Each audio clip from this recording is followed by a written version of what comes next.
The alarm on Viental's console screamed before he even understood why. One moment he was drifting through the quiet dark near a dead star, logging faint readings for a survey that no one back home would ever bother to read closely. The next moment, every light on his control panel turned red at once. His hands moved on instinct, cutting the noise down to a dull pulse, and his eyes locked onto the source of the alert. A shape had appeared less than 400 lengths from his position. It had not been there a breath earlier. It had not powered up slowly, the way ships from young civilizations always did, venting heat and stuttering their engines like a creature learning to walk. This ship had simply arrived, fully formed, weapons already active, as if it had been waiting behind a curtain of space that Viental could not see. He froze in his seat, sensors still cycling, refusing to accept the first pass of data. It had to be wrong. He ran the scan again. It was not wrong. Viental had done this work for 11 cycles. He was a cartographer, a mapper of the unknown, sent ahead of the great slow migration of his people to chart new regions and note which worlds held life worth watching.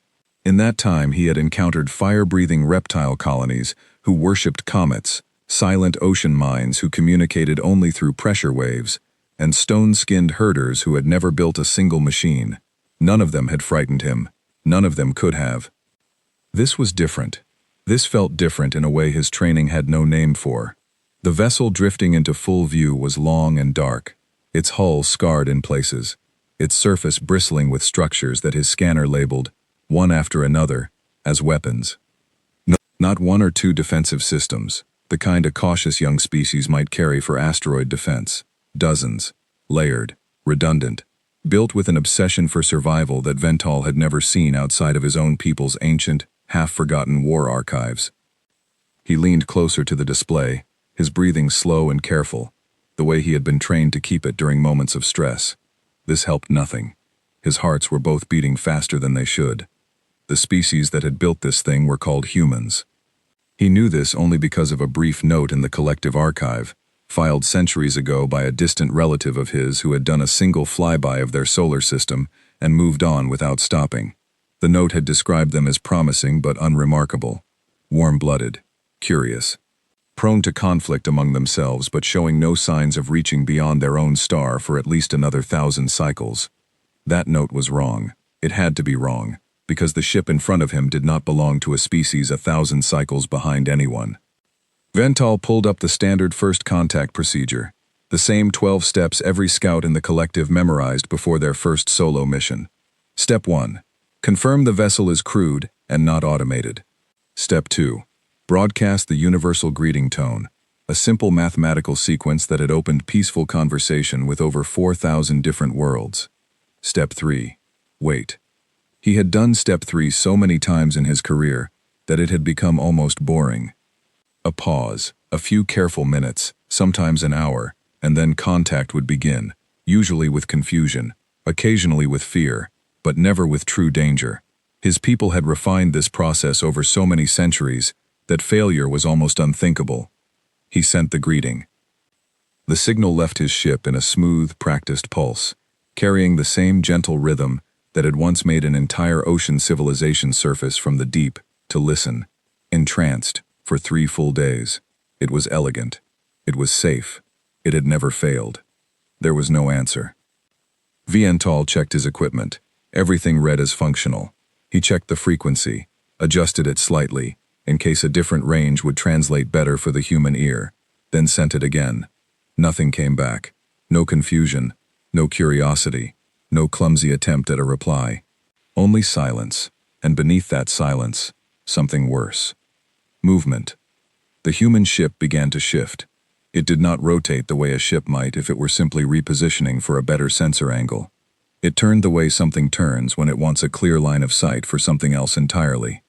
Viental watched, unable to look away, as long dark barrels along its hull angled slightly, tracking, adjusting, until the motion stopped and every one of them pointed directly at his ship. He had never felt his own body react like this before.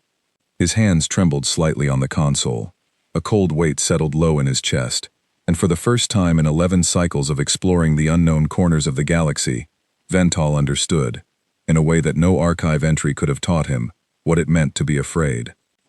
He forced himself to think. Panic was a luxury he could not afford. Not yet.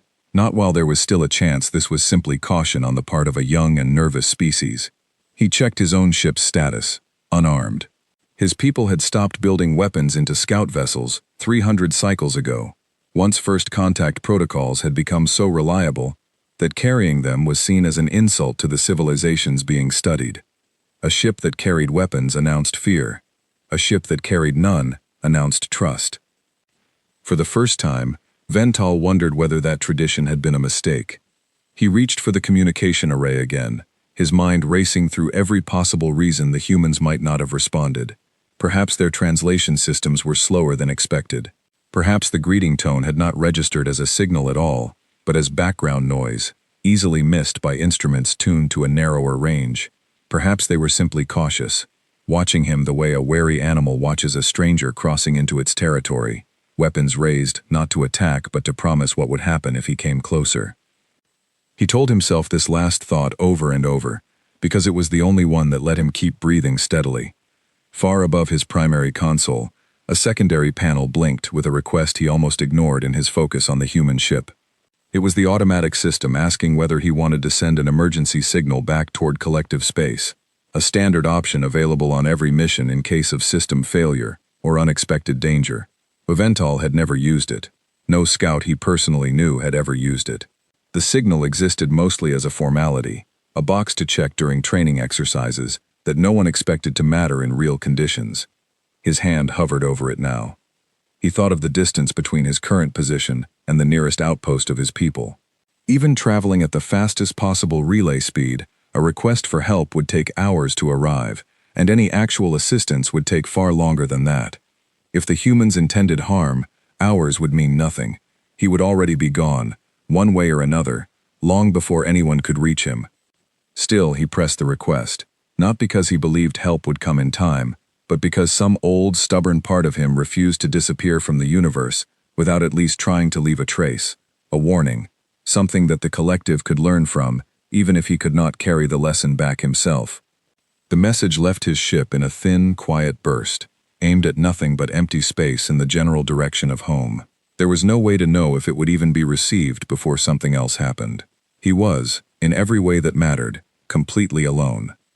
Vental turned his attention back to the human vessel, and only then did he notice something that made the cold weight in his chest grow heavier. The ship was not simply floating there anymore, weapons raised in silent warning. It had begun to move again, slowly, deliberately, closing the distance between them in careful, measured steps, as if its crew wanted him to see every stage of the approach. They were not attacking, not yet, but they were not leaving either. He sat perfectly still, watching the gap between the two vessels shrink meter by meter, and he understood with sudden, sharp clarity that everything he had learned in 11 cycles of first contact work had prepared him for almost every kind of stranger the galaxy might offer. Curious strangers, frightened strangers, even hostile strangers, in the rare cases where a species reacted badly to being observed. Nothing had prepared him for a species that studied him back with the same silent, patient precision that his own people usually reserved for prey. The greeting tone had failed. The silence had not been confusion. It had been calculation. And now, for the first time in his long career, mapping the edges of the unknown, Vental realized that he was the one being studied, and he had absolutely no idea what conclusion the humans were about to reach. The human ship kept closing the distance, and Vental made a choice that went against every instinct screaming inside him. He powered down his weapons array, even though it had never been active in the first place, simply so the humans would see the shutdown register on their own sensors. Then he dimmed his engines to their lowest possible output, leaving only enough power for life support and basic navigation. It was the oldest gesture in his people's diplomatic history, older than language itself in some ways. Stillness meant safety. Stillness meant, I am not a threat to you. He waited to see if the humans understood the same symbol. For a long moment, nothing changed. The dark vessel continued its slow approach, weapons still raised, its hull catching faint light from the dead star behind it, in a way that made it look less like a machine and more like something alive, patient, and unreadable.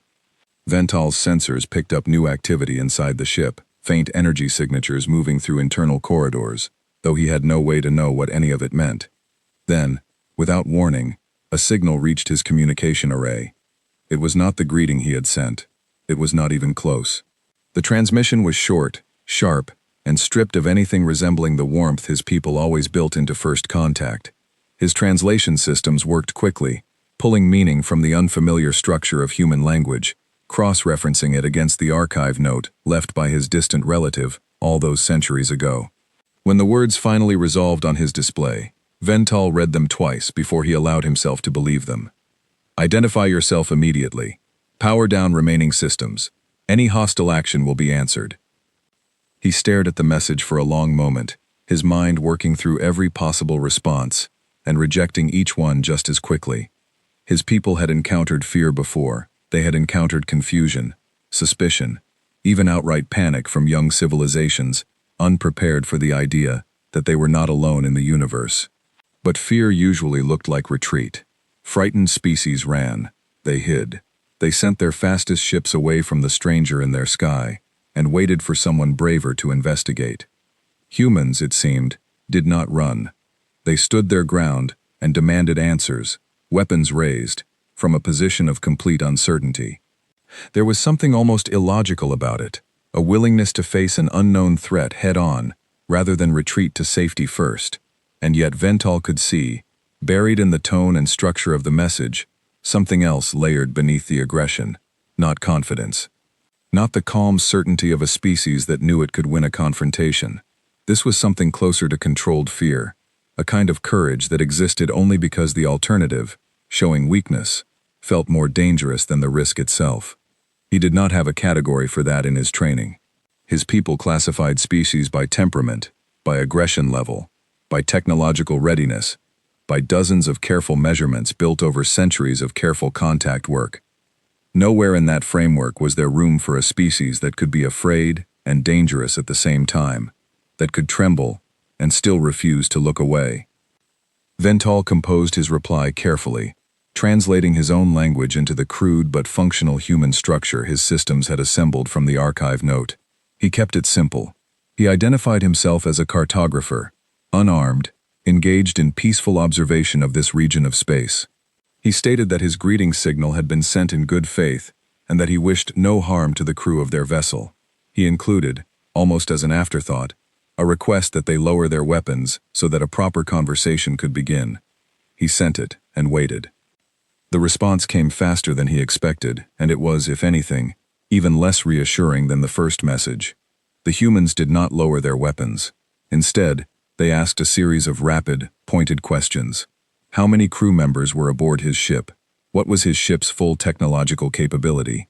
Whether other vessels from his people were nearby?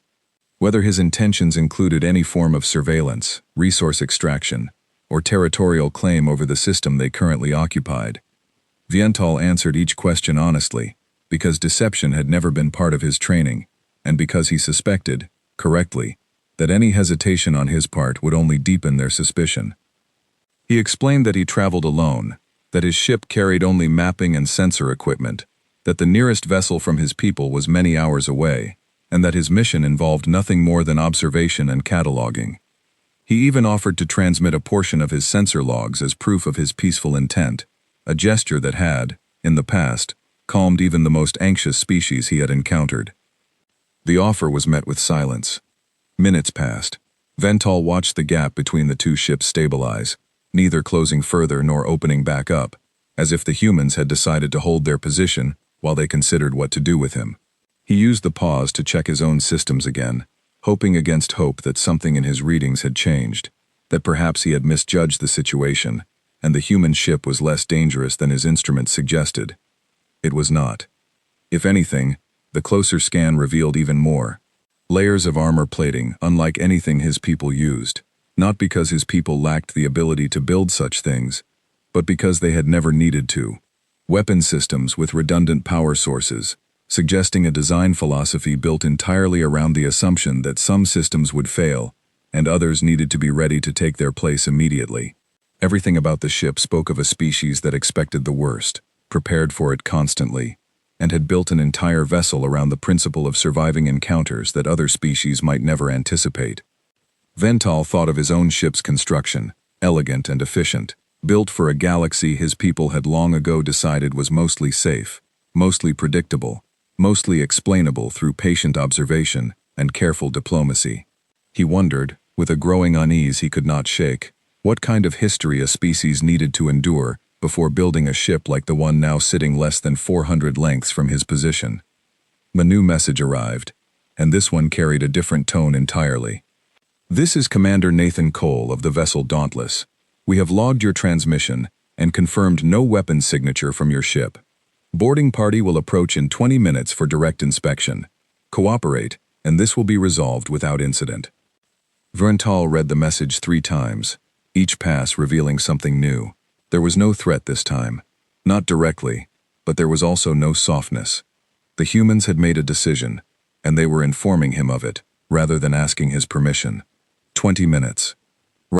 He had 20 minutes to prepare for beings from an entirely unknown species to enter his ship. Beings who had already shown they were willing to point every weapon they carried at a stranger who had done nothing but say hello. He considered his options, and there were very few of them. He could attempt to flee, though his ship's engines were no match for whatever propulsion system had allowed the human vessel to appear so suddenly out of nothing. He could refuse the boarding, though he suspected that refusal would only be read as confirmation of hostile intent, the very thing he was trying so desperately to avoid suggesting. Or he could do what his training had never quite prepared him for: wait, and hope, and trust that a species capable of such careful restraint in the face of the unknown might also be capable of understanding that he meant them no harm. He chose to wait. The 20 minutes stretched out longer than any 20 minutes he had experienced in his entire career. Verntal spent them running through everything he knew about his own people's history, searching for any precedent, any past encounter that might tell him what to expect. He found nothing useful. Every first contact in the collective's long record had followed a similar pattern: curiosity meeting curiosity, caution meeting patience, understanding built slowly over shared signals and mutual restraint. Nothing in that history involved a species that treated first contact as something closer to a controlled confrontation, an event to be survived rather than welcomed. He began, almost without meaning to, composing the report he would send home if he survived this encounter. The habit of documentation ran deep in him, deeper than fear, and it gave him something to focus on other than the slow countdown ticking away on his display. He noted the ship's design, its weapons layout, the tone and structure of its communications, the strange combination of aggression and restraint that seemed to define every choice the humans had made so far. He noted, too, his own uncertainty, because a good report required honesty, and he was, in this moment, more uncertain than he had ever been. At the 12-minute mark, his sensors picked up a smaller craft, detaching from the human vessel, moving toward him with a slow, careful trajectory that suggested deliberate caution rather than aggression.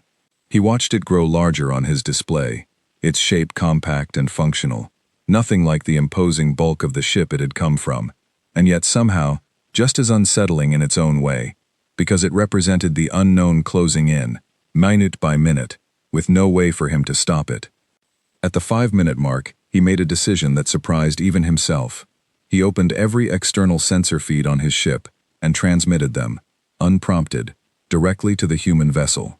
Full access to his scans, his logs, his system's readouts, everything that might prove, beyond any doubt, that he carried no hidden intentions.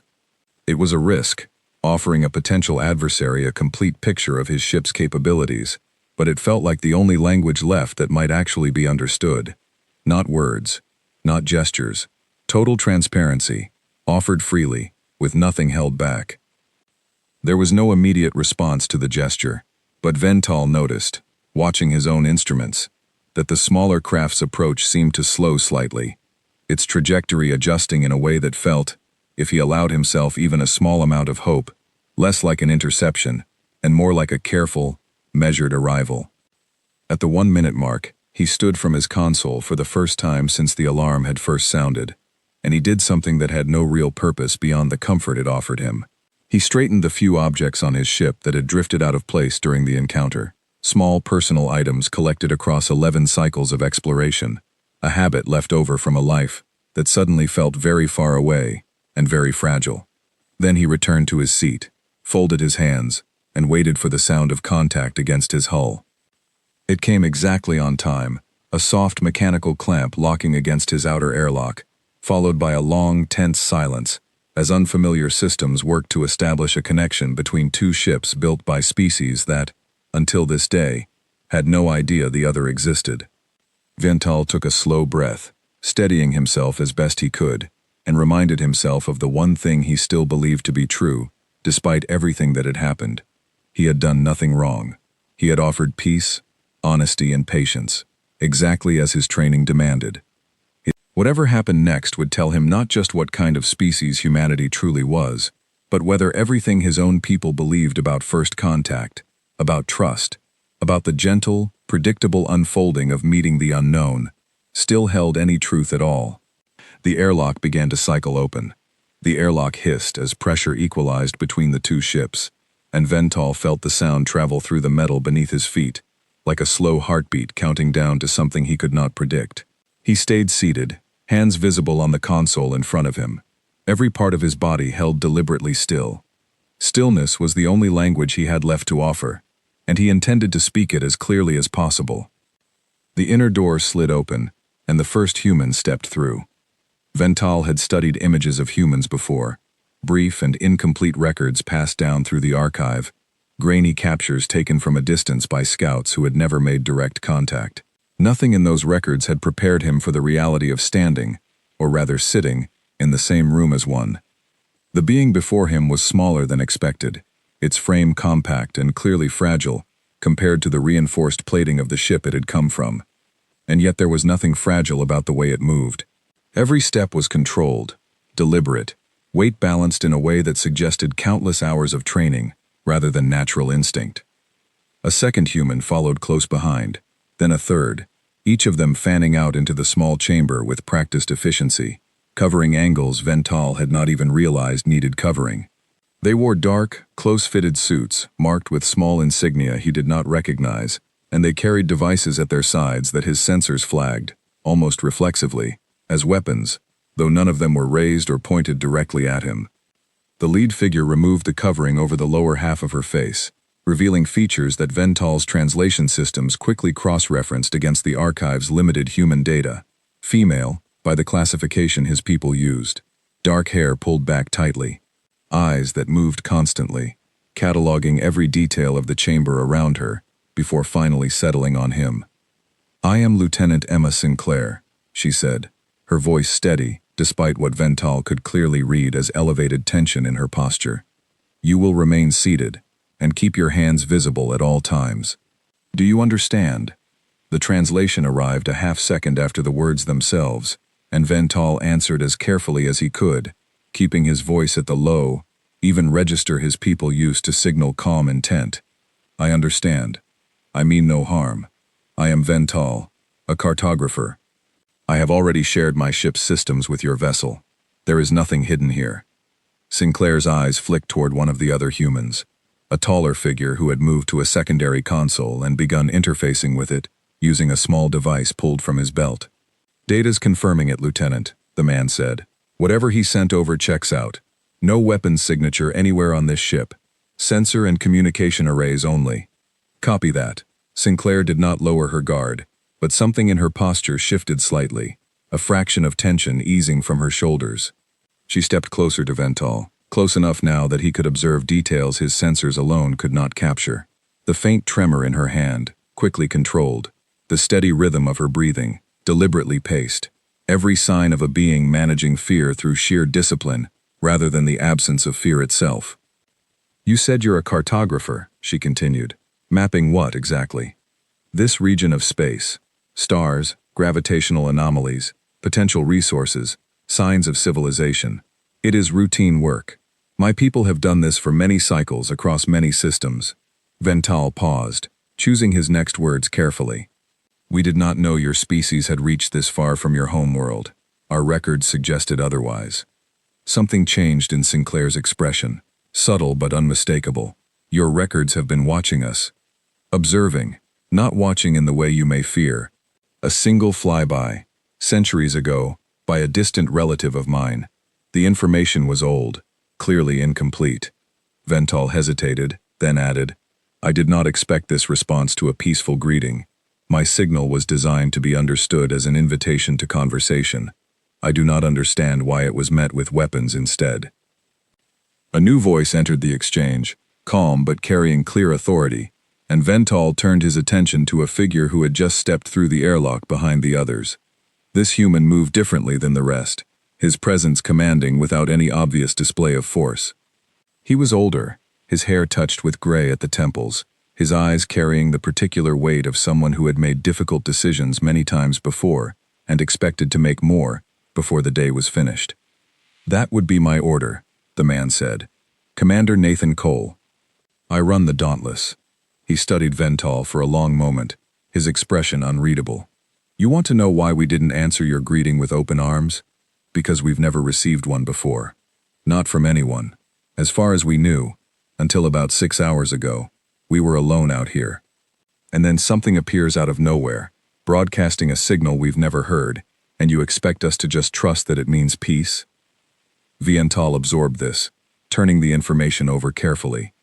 It had not occurred to him, not truly, that humanity had never encountered another species before this moment.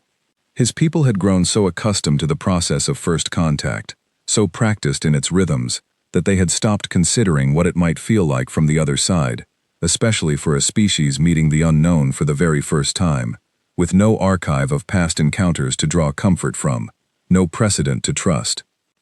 I did not consider that, Vental admitted, and there was something in his own voice now that surprised him, an honesty stripped of the careful diplomatic polish his training usually demanded.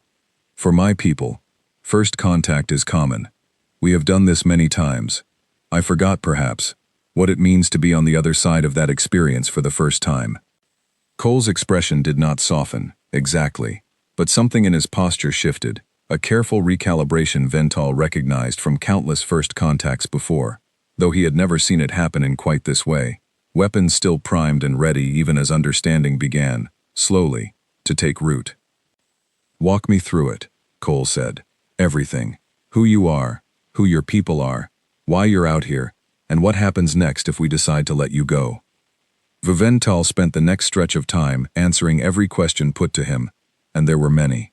Sinclair and the others listened closely, occasionally exchanging glances that Vental had learned, through careful observation, indicated moments of surprise or doubt among the crew. He explained the collective, a loose association of species spread across a significant portion of this arm of the galaxy, bound together not by force, but by shared agreements on trade, exploration, and mutual protection. He explained his role within it, small and largely unremarkable, one cartographer among thousands sent out to chart the edges of known space ahead of larger expansion efforts that moved at a pace so slow, most species never noticed them happening at all. He explained, too, as honestly as he could, what typically happened after a first contact like this one. A period of careful communication, an exchange of basic information, an assessment by both sides of whether further contact would be welcomed. No immediate demands. No requirement that either species change anything about how they lived. Simply the establishment of a channel, a beginning, that could grow or remain distant, depending on what both parties wanted from it. And if we want nothing to do with any of that? Cole asked. If we tell you to leave and never come back? Then that is respected, Vental said simply. My people do not force relationships. We have encountered species who wish to remain isolated, and their wishes were honored. Your choice, whatever it is, will be recorded and passed along exactly as you state it. Cole studied him for a long moment, and Vental held his gaze as steadily as he could, aware that every second of silence was another second, in which the humans were forming judgments about his species, judgments that might shape how the collective and humanity related to one another for generations to come, long after this single encounter had faded into history. It was Sinclair who spoke next, her tone carrying a curiosity that had not been present at the start of the conversation. You keep saying your people don't force anything, but you're unarmed. No weapons on this ship at all. Why would you send someone out alone, into unknown space, with nothing to defend themselves if things went wrong. Viental considered the question carefully, aware that his answer mattered more than perhaps any other he had given so far, because we stopped believing it was necessary. Centuries ago, my people carried weapons on every exploration vessel, much like your own ship does now. Over time, as contact after contact proved peaceful, as trust was built slowly across thousands of encounters, the weapons came to feel less like protection and more like an insult, a signal of expectation that the stranger we met would wish us harm. We chose, eventually, to travel without them, trusting instead in patience and honesty. He paused, then added something he had not fully articulated even to himself until this moment. I understand now that this choice may have been built on a galaxy that behaved a certain way for a very long time. Your species does not yet have that history to draw comfort from. You have only yourselves, and whatever dangers you have already survived, to teach you how to prepare for what you do not yet know. I do not think that makes you wrong to carry weapons. I think it makes sense, given what you do not yet have: time, precedent, trust built across many careful years. The chamber fell quiet for a long moment. Viental watched the humans exchange glances again, and this time the meaning was harder to read, something more complicated than simple doubt or caution. Cole finally broke the silence, his voice quieter than before. "You're not what I expected," he said. "I'll give you that." "May I ask what you did expect?" Viental said, genuinely curious now despite the tension still humming beneath the surface of the room. Cole allowed something close to a tired smile. "Honestly, I didn't know what to expect. That's the problem.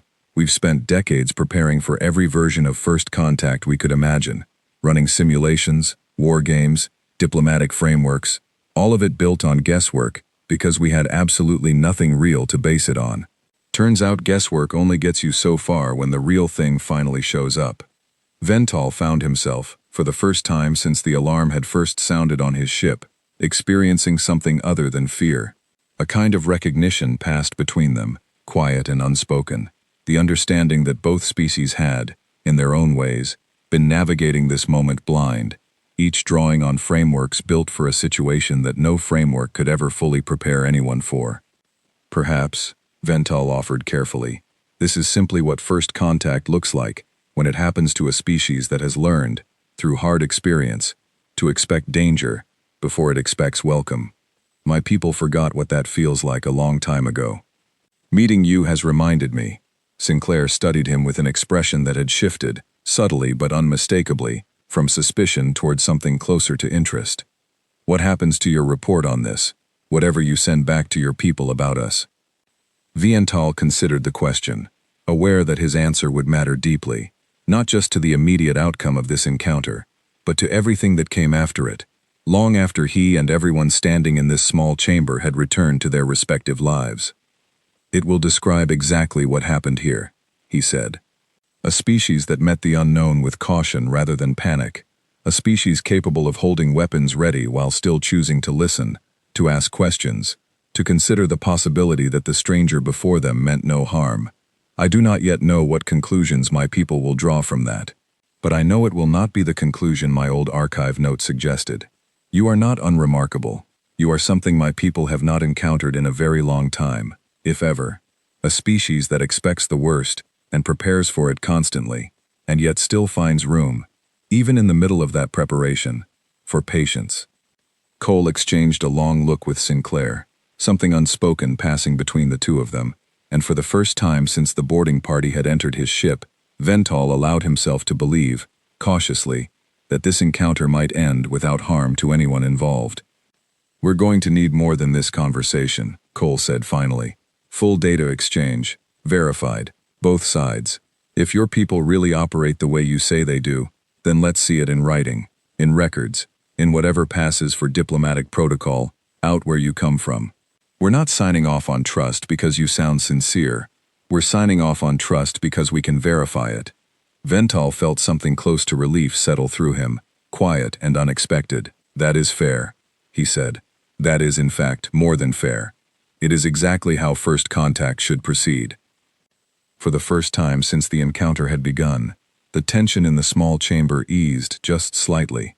Not gone, not forgotten, but shifted into something that finally resembled the beginning of understanding, rather than the immediate expectation of danger. Over the hours that followed, the small chamber aboard Vental's ship slowly transformed from a place of tension into something closer to a working space, though the weapons the humans carried never fully disappeared from view.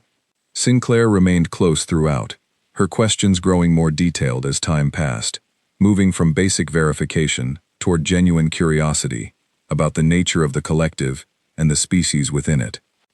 A technician named Daniel Foss had joined the boarding party partway through, carrying equipment designed to cross-check every piece of data Vental offered against independent readings taken directly from his ship's systems. Foss worked in careful silence for long stretches, occasionally muttering findings to Cole in a clipped, technical shorthand that Vental's translation system struggled to fully parse, though the general meaning was clear enough. Everything Vental had claimed was checking out, piece by piece, against evidence the humans could verify for themselves. "Your propulsion system," Foss said at one point, glancing up from his readings with an expression that mixed professional interest with something harder to name. "It doesn't match anything in your ship's power output. You're generating maybe a third of the energy we'd expect for the speeds you're capable of." How? Vental considered how much detail to offer, aware that some information, even shared in good faith, might create imbalances that could complicate future relations between their species. "Efficiency developed over many centuries," he said carefully. "I am not authorized to share detailed specifications during a first encounter. This is standard practice, meant to protect both parties from information imbalances that could create mistrust later. I hope you understand." Foss nodded slowly, not entirely satisfied, but clearly expecting the answer. "Fair enough. We'd probably do the same in your position." Cole, who had been quiet for some time, listening more than speaking, finally stepped forward again, his posture slightly less guarded than it had been at the start of the encounter, though still far from relaxed.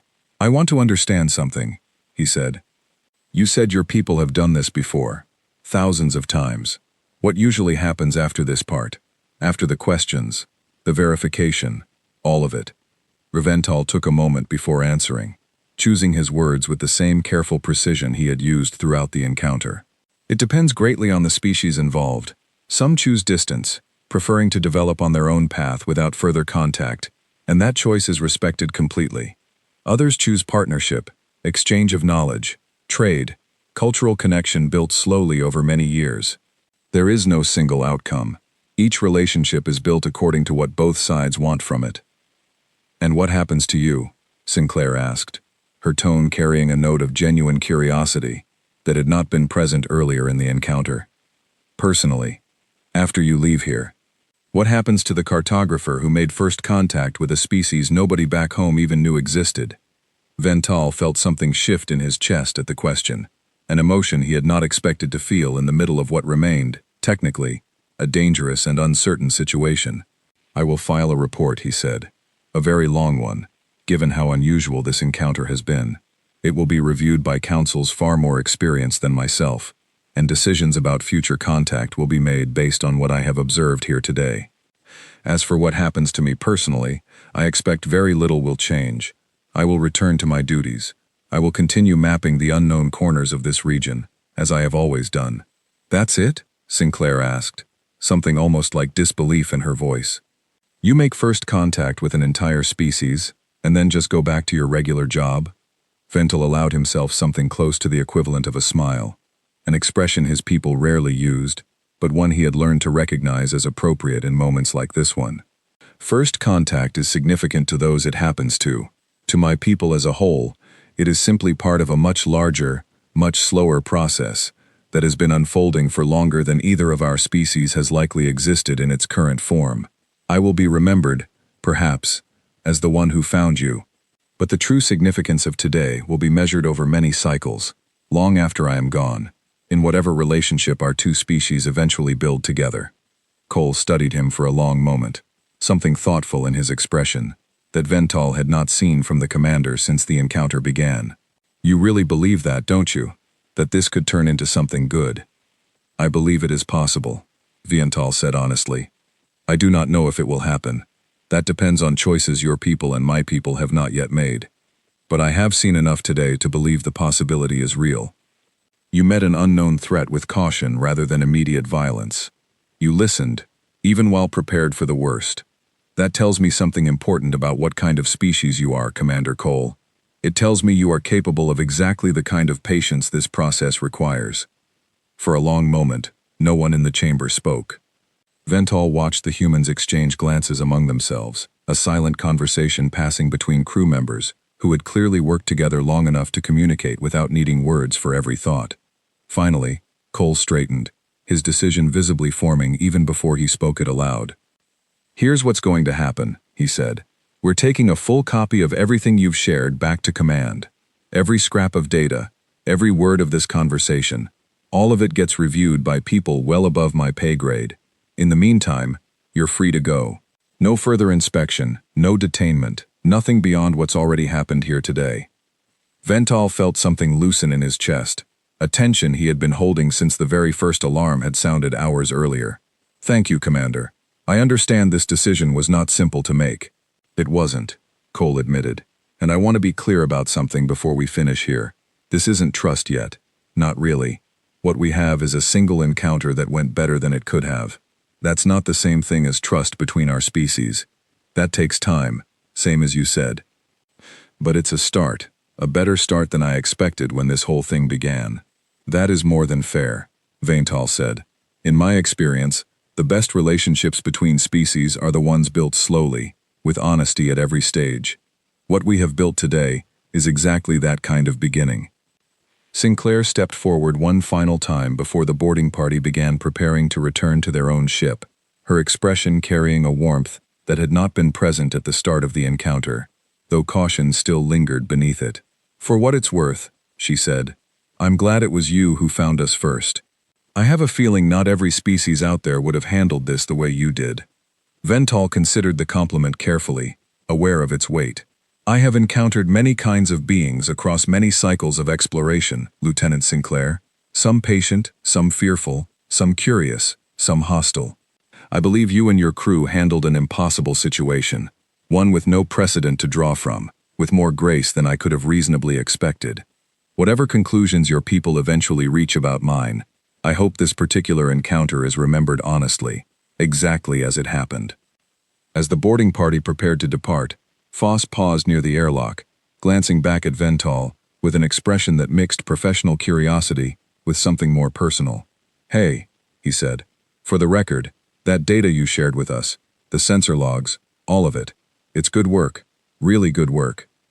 Whatever your people are teaching their cartographers, it's paying off."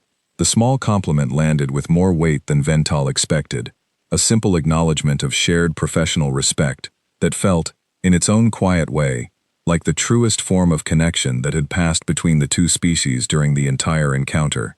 "Thank you," he said. "I hope, one day, to see the kind of work your own people are capable of. I suspect it would be equally impressive." Cole was the last to leave, pausing at the threshold of the airlock, his gaze lingering on Vental for a long moment before he finally spoke his final words of the encounter.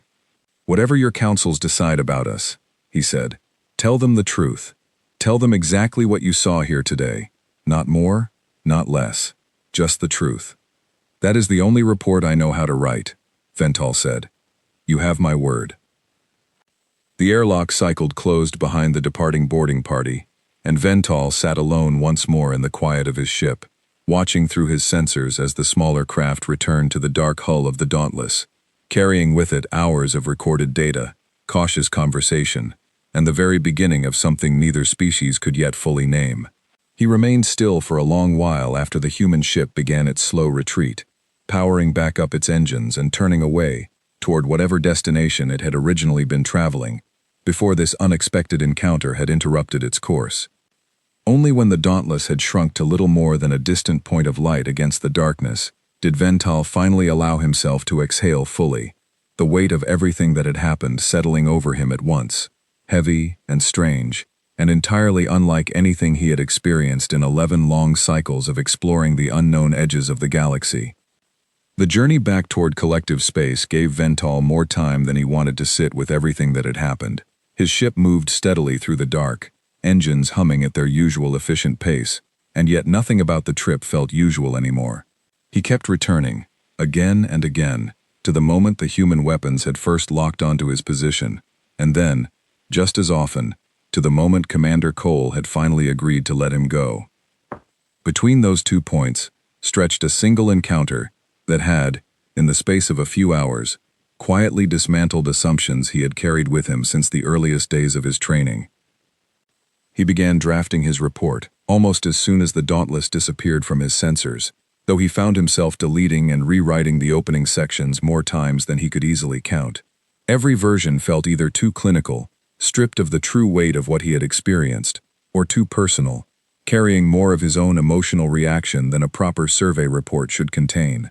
Eventually, he settled on something closer to the truth, a careful balance between fact and honest reflection, because he suspected, correctly, that a purely clinical account would fail to convey why this particular first contact mattered so much more than the countless others that had come before it.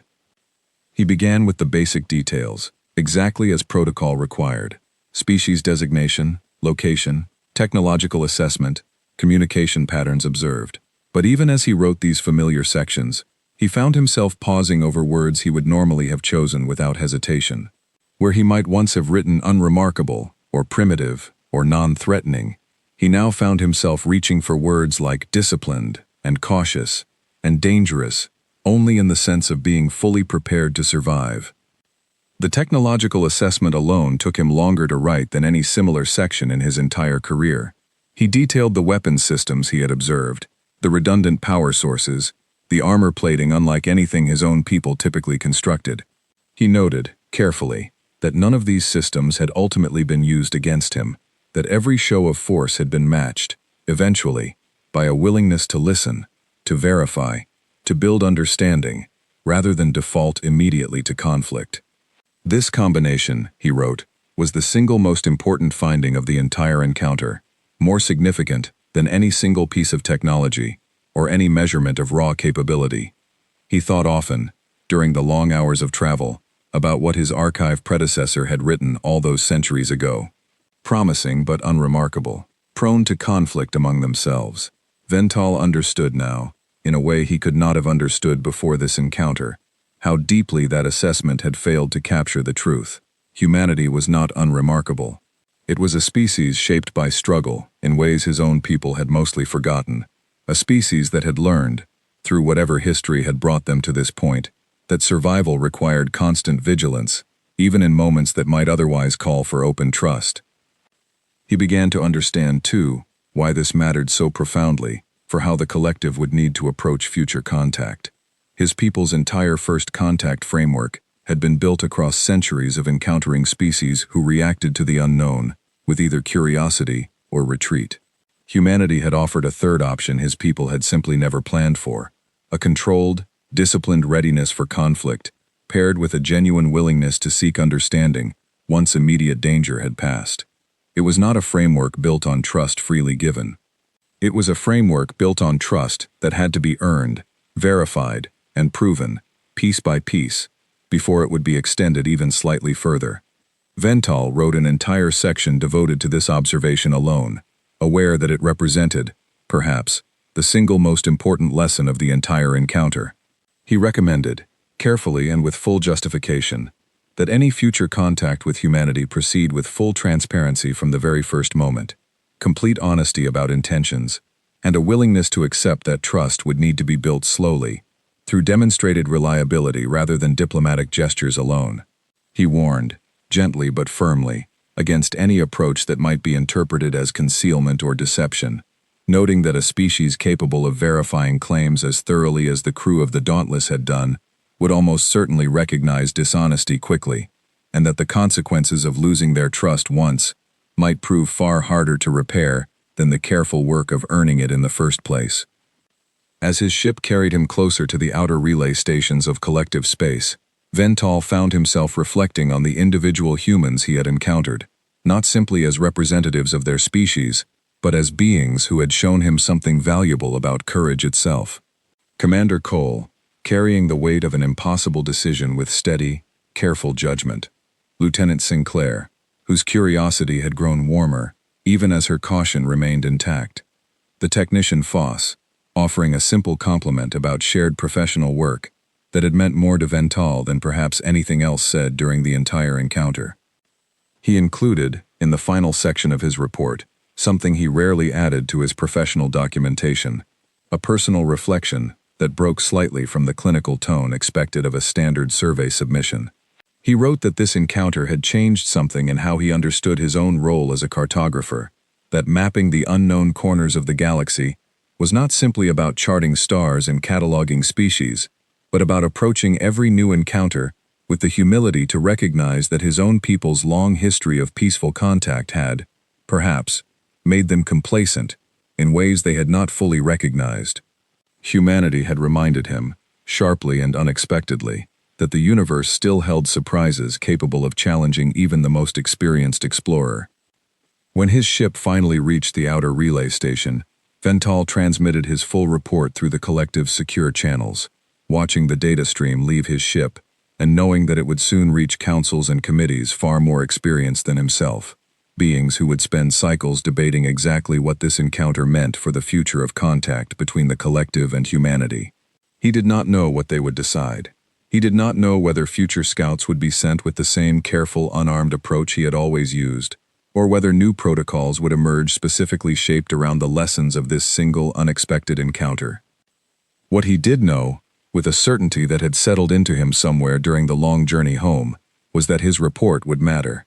Not because of anything remarkable about himself, but because of what he had witnessed, a species capable of meeting the deepest uncertainty imaginable, with both readiness and restraint, weapons raised, and minds open at the very same time. He thought, in the quiet final hours before reaching the nearest outpost, about how the collective's history of first contact might read differently from this point forward. For centuries, the story of meeting new species had followed the same gentle rhythm. Curiosity extended, curiosity returned, trust built slowly across careful, predictable interactions. Vental's encounter would stand apart from that history, not as a failure of the process, but as proof that the process itself needed room to grow, to adapt, to recognize that not every species would arrive at first contact from the same place of safety and predictability that had shaped so many previous encounters. When he finally docked at the outpost and began the formal process of submitting his findings in person, the officials who reviewed his report reacted with the kind of careful, measured surprise that Vental had come to expect from beings encountering something genuinely new for the first time in a very long while. Questions followed, many of them echoing the same uncertainty Vental himself had felt during the encounter, a difficulty reconciling the idea of a species both fearful and disciplined, both cautious and, ultimately, willing to extend a hand toward understanding. He answered every question as honestly as he had answered the humans themselves, aware that the story he told here would shape decisions far beyond his own small role in the collective's vast, slow work of exploration. He spoke of the weapons, and the silence, and the long, tense minutes before contact. He spoke of Commander Cole's careful judgment, of Lieutenant Sinclair's growing curiosity, of the quiet, unexpected kindness in Foss's simple professional compliment. He spoke, most of all, of the moment he had realized that his own people's long, comfortable history of peaceful first contact had left them unprepared for a species that expected danger first and trust only afterward, earned slowly, one careful step at a time. In the final line of his official report, the line that would eventually be quoted and requoted across councils and archives for cycles to come, Vental wrote something that captured, as simply as he could manage, everything this encounter had taught him. They did not ask what we wanted. They asked what we would do, and prepared for the worst, and still, somehow, found room to listen. He did not know, as he filed that final report and returned to the quiet rhythm of his ordinary duties, exactly what would come of it. He did not know whether future scouts would approach humanity with new caution, new protocols, new frameworks built specifically around the lessons of this single encounter. He did not know whether the relationship between the collective and humanity would eventually grow into partnership or remain distant, cautious, and slow to develop, exactly as both species seemed inclined toward in their own separate ways. What he did know, carrying with him the memory of a dark warship appearing suddenly out of nothing, weapons raised, silence stretching long and uncertain before the first careful words were finally exchanged, was that he had witnessed something the collective's long history had never quite prepared him for. A species young enough to still be afraid of the unknown, and yet already disciplined enough to face it anyway, weapons ready, minds open, courage and caution woven together in a way that Vental suspected. Deep down, his own people might have something valuable left to learn from after all. He returned to his work not long after, mapping new corners of the galaxy, exactly as he had always done, but something in him had shifted permanently. A quiet awareness carried forward into every future encounter. The universe, he had learned, was larger and stranger and more surprising than even the most experienced explorer could ever fully predict. And somewhere among the countless unknown stars still waiting to be charted, humanity continued its own slow, careful watch. Weapons ready, doors not yet fully open, but no longer entirely closed either.